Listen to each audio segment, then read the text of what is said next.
Alive and alert on the north side of the dirt. It is your man D-Real coming at you with another Be Real with D-Real, where edutainment is what I do. I guess you could call this a social issue video. I wouldn't necessarily say a social issue as it is a social opinion. Let's call it that. FatCon. Did you know it was a thing called FatCon? FatCon is getting ready to be at Temple University in Philadelphia, Pennsylvania. And FatCon has been in a couple places across the nation. What is FatCon? Let's talk about FatCon. One article and one video from me is not going to give you the full perceive of FatCon. I'll give you the FatCon website here in a second. But before I do that, I need y'all to do what y'all always do for me. Comment, like, subscribe, and share the Be Real with D-Real page so that when new material comes out, y'all get it. If you're digging what a brother Sheldon put, some dirt in my bucket, comment, like, subscribe, and share. Black Panther, most dangerous man alive. But that's not what we're here to talk about today. Today, we're here to talk about FatCon.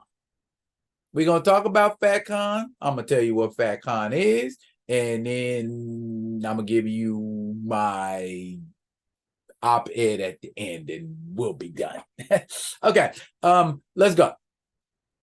Here it is, courtesy of the Philadelphia Inquirer, Philly's first of its kind fat focus convention to be held at Temple University.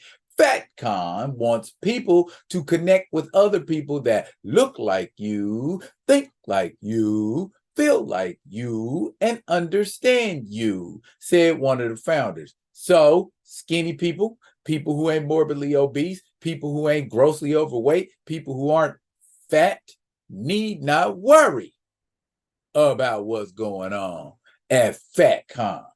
Just like if you ain't a nerd, you shouldn't worry about what's going on at Comic-Con. Those are some of the founders of FatCon from left to right: Donnell Jagman, Adrian Ray, and Kenyatta Harris. Okay, let's see what this is. Let's see what this is about. All right, let's talk. Let's talk. Let's chop it up, y'all. Okay.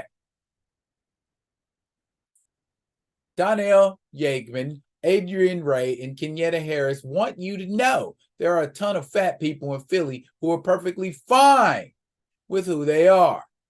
The three women behind Philly's first of its kind fat focus convention. Why do I say fat with such robustness?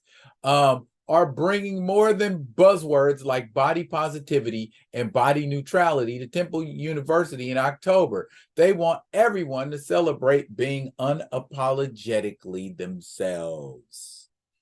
We're not into buzzwords because we've seen how it affects and impacts people. It makes people feel either included or excluded, said Ray, who runs an online plus-size shop called Curve Conscious. The phrase body positivity has become bogged down with relating to body image, she said. What people in larger bodies need is to step away from constantly talking about body image because that can be very triggering for folks who have disabilities, chronic illness, have been dieting all their lives, and develop eating disorders because of it. Philly FatCon aims to be a judgment-free event focused on creating a community for fat people by fat people, recognizing those who are often overlooked because of their size, Ray said.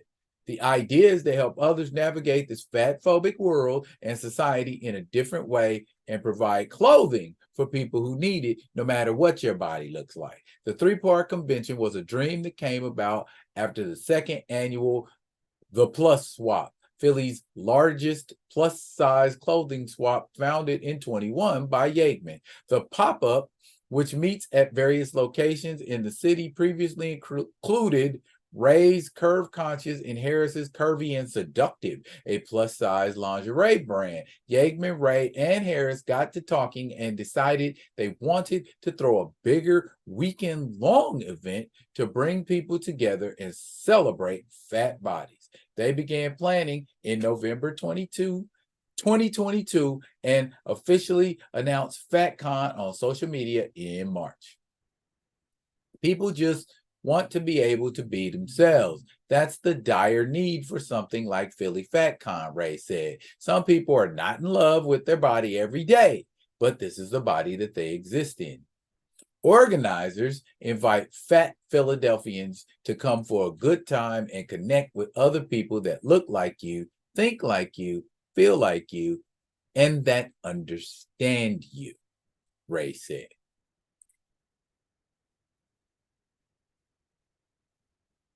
And then it goes on to give an itinerary of the events and how to get tickets. Early bird tickets are available August 1st, blah, blah. You know what? You can go to this article if you want to read about when tickets are.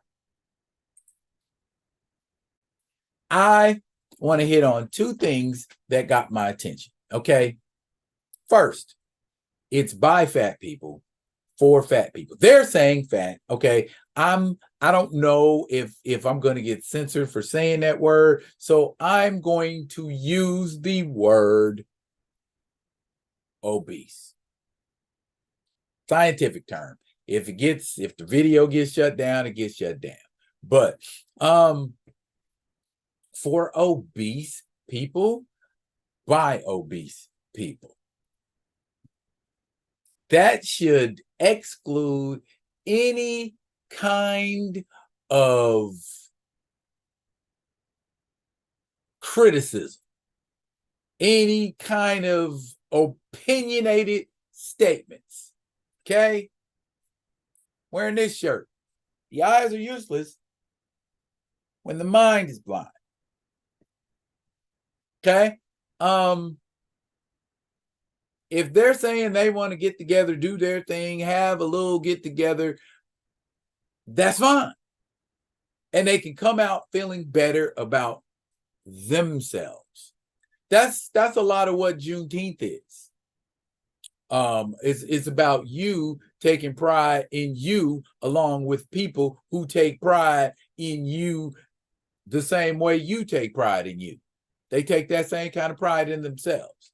So that is an event for obese people. Should nobody who ain't obese have a doggone thing to say about this convention? Because it's not for you. It's not about you. It's not about you meeting more people who look like you.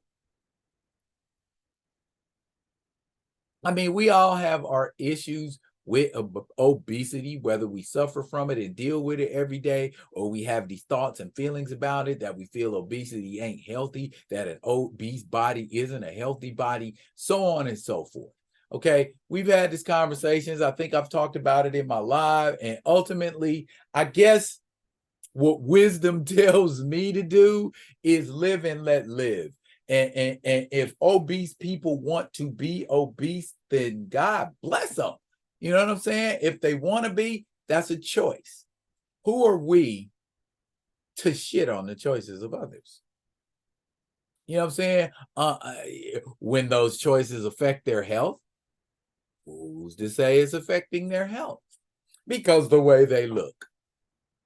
I know some skinny people that are in terrible health. I know some regular sized people who are in terrible health because of the diet choices they make.